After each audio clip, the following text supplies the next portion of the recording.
Updates చూద్దాం. Hyderabad Telangana high court మరోసారి తీవ్ర స్థాయిలో మండిపడింది. హైడ్రా కమిషనర్ రంగనాథ్ పై తీవ్ర అసహనం వ్యక్తం చేసిన తెలంగాణ హైకోర్టు కీలక వ్యాఖ్యలు చేసింది. హైడ్రా కమిషనర్ రంగనాథ్ ప్రత్యక్షంగా కోర్టులో హాజరు కాకపోతే నాన్ బెయిలబుల్ వారెంట్ జారీ చేస్తామని హెచ్చరించింది. బతుకమ్మ కుంట వివాదంలో డిసెంబర్ 5వ తేదీలోపు ప్రత్యక్షంగా వచ్చి కోర్టులో హాజరవ్వకపోతే నాన్ బెయిలబుల్ వారెంట్ జారీ చేస్తామని హెచ్చరించింది. ఇదే అంశానికి సంబంధించి పూర్తి సమాచారాన్ని మా క్రైమ్ బ్యూరో చీఫ్ ఈనారెడ్డి అందిస్తారు. చెప్పండి ఈనారెడ్డి.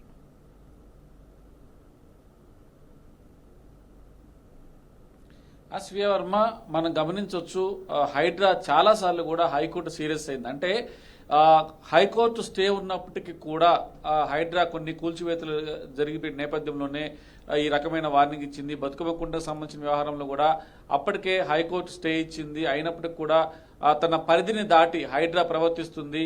మీరు ఇలానే కనుక కంటిన్యూ చేస్తే మీ మీద నాన్ బెయిలబుల్ వారెంట్ చేస్తాను, మీరైతే ముందు హైకోర్టుకు హాజరు కావాలంటూ కూడా ఒకంత అసహనంగా ఆగ్రహం వ్యక్తం చేసిన నేపథ్యం మనం చూస్తా ఉన్నాం. ఇప్పుడే కాదు స్వీయ, గతంలో కూడా చాలాసార్లు హైడ్రా తన యొక్క పరిధిని దాటి ఇష్టారాజ్యంగా కూల్చివేతలు చేయడం కానీ, తర్వాత హైకోర్టు యొక్క ఆర్డర్స్ పట్టించుకోకుండా, హైకోర్టులో ఉన్న స్టేని కానీ, హైకోర్టు పరిమితులు కానీ పట్టించుకోకుండా ఇష్టారాజ్యంగా కూల్చివేతలు చేస్తుందని చెప్పని కూడా గతంలో చాలాసార్లు కూడా ఆగ్రహం వ్యక్తం చేసింది. ఈసారి కూడా బతుకమ్మ కుంట వ్యవహారంలో కూడా స్టే ఆర్డర్ ఉన్నప్పటికీ కూడా దురుసుగా ప్రవర్తించి అక్కడ కూల్చివేతలు చేసిందని చెప్పిన నేపథ్యంలో సీరియస్ అయింది. ఖచ్చితంగా హైడ్రా కమిషనర్ ఖచ్చితంగా రావాలి, ఒకవేళ కనుక రాకపోతే మాత్రం నాన్ బెయిలబుల్ వారెంట్ జారీ చేస్తామని చెప్పని కూడా రంగనాథ్కు హైకోర్టు వార్నింగ్ ఇవ్వడం జరిగింది. స్వీయ వర్మ, థ్యాంక్ యూ ఎన్నారెడ్డి, థ్యాంక్స్ ఫర్ ద అప్డేట్. కోనసీమకు తెలంగాణ నాయకుల దిష్టి తగిలిందేమో అంటూ AP deputy CM Pawan Kalyan చేసిన వ్యాఖ్యలకు మాజీ మంత్రి జగదీష్ రెడ్డి కౌంటర్ ఇచ్చారు. హైదరాబాద్ నుండి ఎవరూ కోనసీమకు వెళ్లి రాలేదన్నారు. ప్రతిరోజు అక్కడి నుండి వందలాది వేలాది మంది హైదరాబాద్కు వస్తున్నారని చెప్పారు. తగిలితే వాళ్ళ దిష్టే హైదరాబాద్కు తగులుతుందని వ్యాఖ్యానించారు. ఒకవేళ దిష్టి తగులుతుంది అనుకుంటే దిష్టి బొమ్మను పెట్టుకోవాలని సూచించారు. దిష్టి బొమ్మను పెట్టుకుంటే మేమేమైనా ఆపామా అంటూ ప్రశ్నించారు. అన్ని పిచ్చి మాటలు మాట్లాడుతున్నారని, మాట్లాడేటప్పుడు నాలుకను కంట్రోల్లో ఉంచుకోవాలని, బుర్ర లేకుండా అంటే బుర్రకు పని చెప్పకుండా మాట్లాడుతున్నారని అన్నారు. ఇంత తెలివిలేని వాళ్ళు కూడా ఉప ముఖ్యమంత్రులు అవుతున్నారంటూ షాకింగ్ కామెంట్స్ చేశారు. దీనికి సంబంధించిన పూర్తి సమాచారాన్ని మా నల్గొండ ప్రతినిధి శ్రీనివాస్ అందిస్తారు. శ్రీనివాస్, దీనికి సంబంధించిన అప్డేట్స్ ఏంటి? తెలంగాణ మాజీ మంత్రి జగదీష్ రెడ్డికి పవన్ కళ్యాణ్ చేసినటువంటి వాక్యాలపై తెలంగాణ సంబంధించిన మాజీ మంత్రి జగదీష్ రెడ్డి కూడా పూర్తి కౌంటర్ కూడా ఇవ్వడం జరిగింది. రాయలసీమకు సంబంధించిన ప్రాంతానికి తెలంగాణ దిష్టి జరిగినట్టు డిప్యూటీ సీఎం పవన్ కళ్యాణ్ చేసినటువంటి వాక్యాలు ఒక్కసారిగా అంటే తెలుగు రాష్ట్రాల్లో ఉన్నటువంటి మాజీ మంత్రి దుమారం లేపిందని చెప్పుకోవచ్చు. దీనికి సంబంధించి జగదీష్ రెడ్డి మాజీ మంత్రిగా ఉన్నారు గతంలో 9 సంవత్సరాలుగా. అతను కూడా మాట్లాడుతూ హైదరాబాద్ ప్రాంతానికి వచ్చేవారే తప్పితే రాయలసీమ రాయలసీమకు తెలంగాణ వాళ్ళకి పోయేవాళ్ళు కాదు. తగిలితే హైదరాబాద్ వాళ్ళ దిష్టికి హైదరాబాద్ వాళ్ళకే వాళ్ళ దిష్టి తగులుతుంది తప్పితే తెలంగాణ వాళ్ళ దిష్టి తగలదు కూడా అని కూడా తేల్చి చెప్పినటువంటి పరిస్థితి. ఈ విషయానికి సంబంధించి పవన్ కళ్యాణ్ మాట్లాడుతూ కూడా మాట్లాడే ముందు అంటే తమ పదాలకు అనుగుణంగా పద్ధతి ప్రకారం మాట్లాడాలి, లేకపోతే నాలుకలు కోస్తాము అంటూ కూడా హెచ్చరికలు జారీ చేయడం జరిగింది. దీనిపై స్పందించినటువంటి మాజీ మంత్రి జగదీష్ రెడ్డి కూడా డిప్యూటీ సీఎం పవన్ కళ్యాణ్ కూడా ధీటుగా సమాధానం చెప్పినటువంటి పరిస్థితి. తెలంగాణ ప్రాంతానికి సంబంధించినటువంటి హైదరాబాద్ కేంద్రంగా వివిధ ప్రాంతాల నుంచి వచ్చిపోవడం జరుగుతుంది తప్పితే హైదరాబాద్ సంబంధించిన వాసులు వేరే ప్రాంతానికి వెళ్ళరు. ఆ ప్రాంతానికి దిష్టి తగలడానికి హైదరాబాద్ వాసులు కూడా కారణం కాదు, అది ఆ ప్రాంతానికి సంబంధించిన వాసులే కారణం అంటూ కూడా మంత్రి జగదీష్ రెడ్డి ఘాటుగా విమర్శించినటువంటి పరిస్థితి. ఏది ఏమైనప్పటికీ తెలంగాణ ప్రాంతంలోనే విశాలంగా ప్రతి వారికి రాకపోకలకు విశాలమైనటువంటి ప్రాంతం హైదరాబాద్ కేంద్రంగా ఉందని కూడా మంత్రి జగదీష్ రెడ్డి మరోసారి గుర్తు చేసినటువంటి పరిస్థితి. ఇది తెలంగాణ డిప్యూటీ సీఎం హోదాలో ఉన్నటువంటి మంత్రులే కాకుండా వేరుకోరు కౌంటర్ ఇవ్వకపోగా మాజీ మంత్రి జగదీష్ రెడ్డి కూడా కౌంటర్ చేయడం జరిగింది. ఏపీ డిప్యూటీ సీఎం గా ఉన్న పవన్ కళ్యాణ్ ఇలాంటి పదాలు వాడటం సరైన విధానం కాదు, ప్రాంతాల మధ్యన విభేదాలు సృష్టించడం తప్పితే సరైన విధానం కాదంటూ కూడా జగదీష్ రెడ్డి ఒక్కసారిగా మండిపడినటువంటి పరిస్థితి.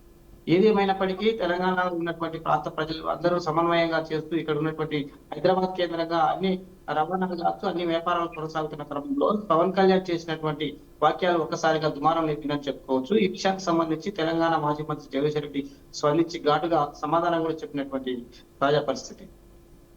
Right, thank you Srinivas for the update. తెలంగాణలో ఎప్పుడెప్పుడా అని ఎదురు చూస్తున్న సర్పంచ్ ఎన్నికల్లో కీలక ఘట్టం షురూ అయింది. తొలి విడత పంచాయతీ ఎన్నికల నామినేషన్ల పర్వం ప్రారంభమైంది. తొలి దశలో 4236 గ్రామాలు 37,450 వార్డులలో ఎన్నికలు జరగనున్నాయి. ఇక వీటికి సంబంధించిన నామినేషన్ల దాఖలు అధికారులు అన్ని ఏర్పాట్లు పూర్తి చేశారు. ఇవాల్టి నుంచి ఈ నెల 29వ తేదీ వరకు నామినేషన్ల పత్రాలు స్వీకరించనున్నారు. కాగా మరోవైపు సర్పంచ్ రిజర్వేషన్ల గందరగోళం నెలకొంది. మహబూబాబాద్ జిల్లా మహబూబ్పట్నం పంచాయతీ ఎన్నికలపై తెలంగాణ హైకోర్టు స్టే విధించింది. ఇక ఇదే అంశానికి సంబంధించి పూర్తి సమాచారాన్ని మా ప్రతినిధి రామకృష్ణ అందిస్తారు. రామకృష్ణ, చెప్పండి. పల్లెల్లో సందడి వాతావరణమే నెలకొందని చెప్పుకోవచ్చు. పంచాయతీ ఎలక్షన్లకు సంబంధించి నోటిఫికేషన్ కూడా రిలీజ్ జరగడం జరిగింది. మొత్తంగా 3 దశల్లో ఎలక్షన్ జరగడం జరుగుతుంది. దానిలో భాగంగానే మొదటి దశ ఈరోజు నామినేషన్ ప్రక్రియ అనేది మొదలవుతుంది. నామినేషన్ ప్రక్రియ ఉదయం 10:30 నుంచి సాయంత్రం 5 గంటల వరకు నామినేషన్ ప్రక్రియ ఉంటుంది. ఈ నామినేషన్లో దాదాపుగా ఫస్ట్ విడతలో 189 మండలాలతో పాటు 4,000 వరకు సర్పంచులు దీనికి నామినేషన్ దాఖలు చేస్తున్నారు. 37,000 పైగా వార్డులకి నామినేషన్ దాఖలు చేస్తున్నారు. మొత్తంగా చూసుకున్నట్లయితే ఏదైతే ఈ నామినేషన్ల ప్రక్రియ ఏదైతే ఉందో ఆ నామినేషన్ ప్రక్రియ అనేది మొత్తం కూడా అధికారులు కూడా అన్ని ఏర్పాట్లు చేశారు. దీనికి సంబంధించి తొలి విడతకి సంబంధించి అని కూడా చెప్పుకోవచ్చు. మొత్తం నామినేషన్ల ప్రక్రియ ఏదైతే ఉందో క్లస్టర్ కేంద్రాలు కూడా ఏర్పాటు చేయడం జరిగింది. ఏదైతే 4-5 గ్రామాలకు సంబంధించి అక్కడికి వెళ్ళి నామినేషన్లు దాఖలు చేయడానికి సంబంధించి అన్ని ఏర్పాట్లు కూడా ఎన్నికల అధికారులు ఏర్పాటు చేశారని చెప్పుకోవచ్చు. మెయిన్గా చూసుకున్నట్లయితే దీనికి సంబంధించి ఏదైతే ఉందో మొత్తానికి సర్పంచ్ ఎలక్షన్లు సర్పంచ్ ఏదైతే నామినేషన్ దాఖలు చేస్తారో వార్డుకి సంబంధించి ఇవన్నీ కూడా ఏదైతే గజెట్ నోటిఫికేషన్ కలిగినటువంటి ఆర్ఓల్ని నియమించడం జరిగింది. వాళ్ళు స్వీకరిస్తారు నామినేషన్కి సంబంధించి వార్డులకు కావచ్చు సర్పంచులకు కావచ్చు. ఇది మొత్తం కూడా ప్రభుత్వ పాఠశాల ఉపాధ్యాయులను కూడా దీనికి వినియోగిస్తున్నట్లు కూడా తెలుస్తుంది. ఏవైతే నామినేషన్ ప్రక్రియ కావచ్చు ఇది మొత్తం కూడా దీనికి సంబంధించి నామినేషన్ల ప్రక్రియ దీంతో పాటు కూడా మనకు ఏదైతే అమౌంట్ ఉంటుందో ఆ అమౌంట్ కూడా పే చేయాల్సి ఉంటుంది. ఆర్ఓకి పే చేయాల్సి ఉంటుంది. ఆర్ఓ దానికి సంబంధించి రసీదు ఇస్తారు. ఆ రసీదుతో పాటు నామినేషన్ దాఖలు చేసేటువంటి దానికి లింక్ చేసి ఉండాలి. ఇది మొత్తం కూడా ఏదైతే ఎస్సీ ఎస్టీ బీసీ వాళ్ళు మాత్రం సర్పంచ్కి సంబంధించి 1,000 రూపాయలు పే చేయాల్సి ఉంటుంది. వార్డులకు సంబంధించి ఎస్సీ ఎస్టీ బీసీలకి 250 రూపాయలు ఉంటుంది. ఏదైతే మిగతా కులాలకి సంబంధించి సర్పంచులకు పోటీ చేసే అభ్యర్థులు 500 రూపాయలు చెల్లించాల్సి ఉంటుంది. వార్డులకు సంబంధించి ఓసీలు 250 రూపాయలు వరకు చెల్లించాల్సి ఉంటుంది. మొత్తంగా చూసుకున్నట్లయితే దీనికి సంబంధించి ఏదైతే ప్రక్రియ ఉందో ఆ ప్రక్రియ కూడా మొత్తం కూడా అన్ని పకడ్బందీ ఏర్పాట్లు చేశారని చెప్పుకోవచ్చు. మొత్తం ఓవరాల్గా చూసుకున్నట్లయితే ఎన్నికలకు సంబంధించి మొత్తం క్లియర్గా ఉండాలి. ఎలాంటి ఇది జరగకుండా ఏకగ్రీవాలు జరగకుండా చూడాలని ఎన్నికల అధికారులకు నిన్న కాన్ఫరెన్స్ కూడా నిర్వహించడం జరిగింది. ఈ కాన్ఫరెన్స్లో సంబంధించి మెయిన్గా ఐఏఎస్లు ఐపీఎస్లు డిఎస్పీలు అందరూ కూడా ఎన్నికల విధుల్లో ఉన్నటువంటి అధికారులు అందరూ కూడా పాల్గొనడం జరిగింది. మొత్తంగా ఓవరాల్గా చూసుకున్నట్లయితే దీనికి సంబంధించి నామినేషన్ల ప్రక్రియ 3 రోజుల పాటు ఉంటుంది. మొదటి విడతకు వచ్చేసరికి 3 రోజులు 29వ తారీఖు దాకా ఉంటుంది. 30న పరిశీలన ఉంటుంది. 1వ తారీఖు దానికి సంబంధించి కంప్లైంట్స్ ఏముంటాయి ఆ కంప్లైంట్లన్నీ రిసీవ్ చేసుకుంటారు. 2వ తారీఖు కంప్లైంట్కి సంబంధించి అప్డేట్ ఇస్తారు. 3వ తారీఖున విత్డ్రాస్ ఉంటాయి. అదే రోజున ఫైనల్ లిస్ట్ కూడా ఎన్నికల అధికారులు పంచాయతీలో సంబంధించి ఎవరైతే పోటీ చేస్తున్నారో వాళ్ళు ఫైనల్ లిస్ట్ కూడా ఒకటి అనౌన్స్ చేసే అవకాశం ఉంది. ఇది మొత్తం ఓవరాల్గా చూసుకుంటే 11వ తారీఖున పోలింగ్ ఉంటుంది. 11వ తారీఖున పోలింగ్ ఉదయం 7 గంటల నుంచి మధ్యాహ్నం 1 గంట వరకు పోలింగ్ ప్రక్రియ ఉంటుంది. అదే రోజు రిజల్ట్ కూడా ఉంటుంది. సర్పంచ్కి సంబంధించి రిజల్ట్ కూడా ఉంటుంది. అదే రోజు ఉప సర్పంచ్ ఎన్నిక కూడా ఉంటుంది. ఇది మొత్తం ఓవరాల్గా చూసుకుంటే Ramya. Thank you for the update Ramakrishna. AP liquor scam కేసులో కీలక పరిణామం చోటు చేసుకుంది. మాజీ సీఎం వైఎస్ జగన్ సన్నిహితుడు నర్రెడ్డి సునీల్ రెడ్డిని సిట్ పోలీసులు అదుపులోకి తీసుకున్నారు. విజయవాడ సిట్ కార్యాలయంలో ఆయన్ను ప్రశ్నిస్తున్నారు. గతంలో సునీల్ రెడ్డి ఇంట్లో సోదాలు చేసిన సిట్కు కీలక డాక్యుమెంట్లు హార్డ్ డిస్క్లు లభ్యమయ్యాయి. దీంతో నర్రెడ్డి సునీల్ రెడ్డిని తాజాగా విచారిస్తున్నారు. మరోవైపు ఇదే కేసులో అనిల్ చోక్రాను సిట్ కస్టడీ విధించింది. 3 రోజుల కస్టడీకి ఎస్సీబీ కోర్టు అనుమతించింది. ఇదే అంశానికి సంబంధించి పూర్తి సమాచారాన్ని మా అమరావతి బ్యూరో చీఫ్ నాగకిషోర్ అందిస్తారు. చెప్పండి నాగకిషోర్. Thank you. ఏపీలో లిక్కర్ కేసు రోజుకి కొత్త మలుపు తిరుగుతా ఉంది. ఇప్పటికే అనేక మంది మీద కేసులు పెట్టినటువంటి సిట్ వాళ్ళందరినీ కూడా జైలుకు పంపించడం జరిగింది. తర్వాత ప్రశ్న కనుక వాళ్ళు బెయిల్ బయటికి కూడా రావడం జరిగింది. ఇప్పటికే కొంతమంది నిందితులు ఇంకా జైల్లోనే ఉన్నారు. ఈ నేపథ్యంలోనే ఎవరైతే అప్పటి గవర్నమెంట్ లో కీలకంగా వ్యవహరించారో వారు కూడా అధికారులు ధనంజయ రెడ్డి కావచ్చు, కృష్ణమోహన్ రెడ్డి కావచ్చు, అదేవిధంగా భారతీయ సిమెంట్ లో కీలకంగా ఉన్నటువంటి బాలేజప్ప కావచ్చు, మిథున్ రెడ్డి కావచ్చు, చెవిరెడ్డి భాస్కర్ రెడ్డి కావచ్చు, వీళ్ళందరూ కూడా నిందితులుగా జైలు కావడం జరిగింది. ఇప్పుడు ఈరోజు చూసుకున్నట్టయితే జగన్ కి అత్యంత సన్నిహితులైనటువంటి వ్యక్తిని ఈ రోజు సిట్ కార్యాలయానికి, సునీల్ అనే వ్యక్తిని సిట్ కార్యాలయానికి పిలిపించేసి లిక్కర్ కేసుకు సంబంధించి కూడా విచారించినట్లుగా కూడా మనకి సమాచారం అందుతా ఉంది. పూర్తిగా 4 గంటలకు పైగా విచారణ జరిగినట్టుగా కూడా మనకి సమాచారం అందుతా ఉంది. దీనికి సంబంధించి ఇప్పటికే కొన్ని ప్రశ్నలు వాళ్ళకి సంధించినట్లుగా కూడా తెలుస్తా ఉంది. ఇప్పటికే దీనికి సంబంధించి సిట్ కొన్ని ఆధారాలు సేకరించిన నేపథ్యంలో అటు మిథున్ రెడ్డి కావచ్చు, చెవిరెడ్డి భాస్కర్ రెడ్డి కావచ్చు, అదేవిధంగా అప్పటి వైసీపీ గవర్నమెంట్ కీలకంగా వ్యవహరించినటువంటి ఉద్యోగులు కావచ్చు, వీళ్ళందరూ కూడా జైలుకి వెళ్ళాక వాళ్ళ వద్ద నుంచి కూడా సిట్ విచారణ పేరుతోటి కొంత సమాచారం అయితే రాబట్టింది. ఈ సమాచారానికి అనుగుణంగా ఇప్పటికీ ఇంకొంతమంది మీద ఛార్జ్ షీట్లు నమోదు చేసి వాళ్ళందరినీ కూడా సిట్ విచారిస్తా ఉంది. అందులో భాగంగానే ఇప్పుడు వైఎస్ జగన్మోహన్ రెడ్డికి అత్యంత సన్నిహితంగా ఉండేటువంటి వ్యక్తిని సునీల్ ను కూడా ఈ రోజు విచారణకు పిలిచేసి కీలకమైనటువంటి అంశాల మీద విచారణ చేసినట్లుగా కూడా సమాచారం అందుతుంది. దీంతో పాటు ఇంకో పక్క అనిల్ చోక్రా అనే వ్యక్తిని కూడా సిట్ రేపు విచారణకు రమ్మన్నట్లుగా కూడా మనకు సమాచారం అందుతా ఉంది. ఏదేమైనా కానీ ఈ గత ప్రభుత్వ హయాంలో కల్తీ మద్యం కేసులో భారీ ఎత్తున అవకతవకలు జరిగాయని చెప్పి అప్పటి ప్రతిపక్షంగా ఉన్నటువంటి ఈ కూటమి ప్రభుత్వం ఆరోపించిన నేపథ్యంలో వీళ్ళు అధికారంలోకి వచ్చాక మొత్తం దాని మీద ఎంక్వైరీ చేయడం జరుగుతుంది. ఇప్పటికే భారీ ఎత్తున దీని మీద ఉడుపులు చేతులు మారాయని చెప్పి, అదేవిధంగా గోల్డ్ రూపంలో, ల్యాండ్ రూపంలో పెద్ద ఎత్తున ఇన్వెస్ట్మెంట్ చేశారని చెప్పి కూడా సిట్ ఆధారాలు సేకరించిన నేపథ్యంలో పూర్తి స్థాయిలో దీని మీద దర్యాప్తు చేస్తా ఉంది. అందులో భాగంగానే ఈ విచారణలు అనేవి కొనసాగుతా ఉన్నాయి. Thank you Nagakishore, thanks for the update. పేలుల ఘటనలో పోలీసులు దర్యాప్తు తీరుపై హైకోర్టు ఆగ్రహం వ్యక్తం చేసింది. ఇక పేలుడు సాధారణ ఘటన కాదని, 54 మంది చనిపోయారని, ఘటనపై ఇంకా దర్యాప్తు కొనసాగుతుంది అని చెప్పడం ఏంటి అని సీజే ఆగ్రహం వ్యక్తం చేశారు. ఇక 237 మంది సాక్షులను ప్రశ్నించిన దర్యాప్తులో పురోగతి లేదా అని ప్రశ్నించారు. పోలీసుల దర్యాప్తుపై నివేదిక ఇవ్వాలని ఏజేజీకి తెలంగాణ హైకోర్టు ఆదేశించింది. ఇక తదుపరి విచారణకు దర్యాప్తు అధికారి హాజరు కావాలి అని హైకోర్టు ఆదేశాలు జారీ చేసింది. ఇక ఇదే అంశంపై మా పూర్తి సమాచారాన్ని మా ప్రతినిధి రవీందర్ అందిస్తారు. రవీందర్, చెప్పండి.